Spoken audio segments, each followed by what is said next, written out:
The High Horse Gauntlet. Guys, did you know technically not a boss fight, but it is so difficult that people are actually counting it as one, and not just that, as one of the hardest in the entire game. Luckily, I have a easy method for you, especially for the hardest part of the entire gauntlet. It's just gonna be requiring one tool, but I will be linking another video at the end of this one how to get it, and it's going to be quick and easy. Let's get in on this. And the item I'm talking about is the tags. Now guys, this is one of the most powerful, if not the most powerful tool in the entire game, especially for the enemies along the ground. Now, as I said, linked at the end. And the gauntlet itself. Now I am gonna be pausing and we need to talk about certain things. Now first thing is going to be that there are 11 total waves, and for each wave we're gonna be identifying what is going to be the priority target.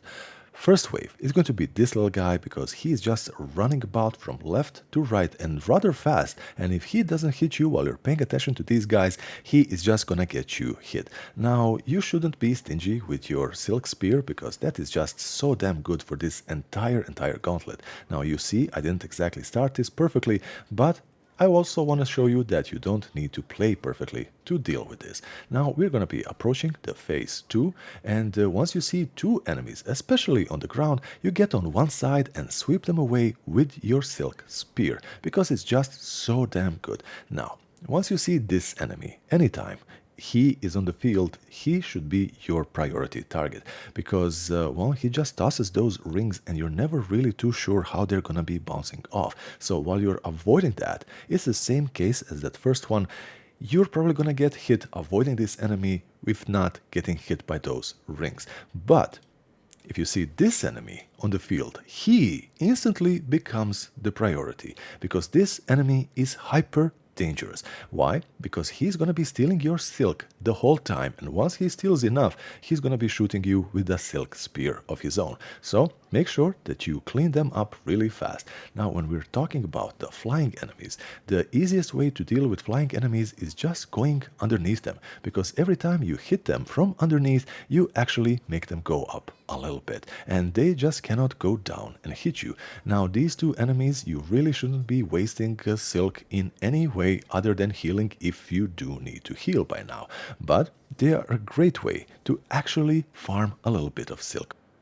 And now this next wave, this is where I personally take the most amount of damage, which is also one of the reasons why I want to show you how you can still take a lot of damage and still end up winning this whole thing. The first guy, we're just going to be jumping from underneath and hitting him. The second guy, we're going to soften up with a silk spear, and that should hopefully devastate also a lot of these little bugs. So you are just gonna be, if needed, going to the other side and healing, and then just finish him off. So we now go to the kind of a halfway point, and that's going to be this juggernaut right here.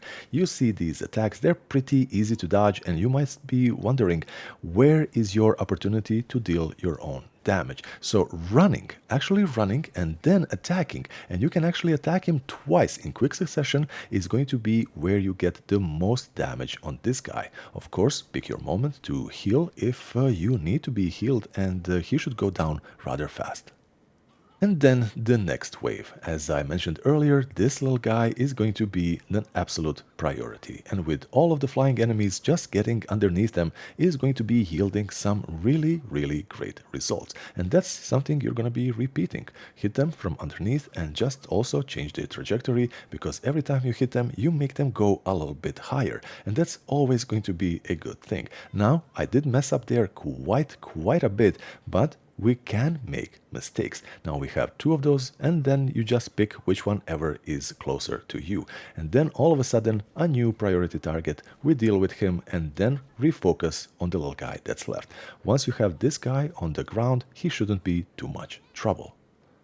And then we have these flying enemies, and yet again it's going to be the ring tosser. So that is who we're gonna be dealing with the first. And then, just like the first time these two enemies appeared in a pair, they are just a good opportunity to maybe farm some silk so that you can have that for later. And it absolutely is going to be meaningful and very beneficial in the long run of this whole gauntlet. So I recommend that you do not waste silk, especially on the spear, but if you have to heal, then heal. And then again, once you have these two guys, obviously the guy with the bees is going to be the priority. So make sure you take him out, and if you can maybe line up a shot where you can get him with the spear, that is going to be extremely, extremely worth it. And then, yet again, we're jumping from underneath and dealing with the flying enemy. Now this right here is going to be where most of these runs are gonna be ending. Now what I like to do is put both of these guys on one side so I'm not sandwiched between them, because that way they actually make the arena a heck of a lot smaller. And then just start dishing out the tags everywhere, absolutely everywhere. They are kind of dangerous to pogo off because of the weapon and the nature of how they swing it, but if you're just keeping them on one side and then just also taking your small opportunities to hit them and they never really attack at the same time, you are gonna be fine, because the tags, they deal a ton, and I do mean a ton of damage. Guys, once you do have them on one side, and if you don't have to heal, I fully recommend that you do use your spear and just at least kill one of them. Once you have just one on the field, it's going to be a lot easier, because hey, it's nothing you haven't done already.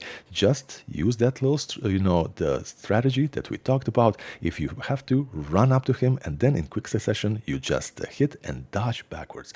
Guys, you got this. It's your win, and I will be seeing you in the next one. Bye bye.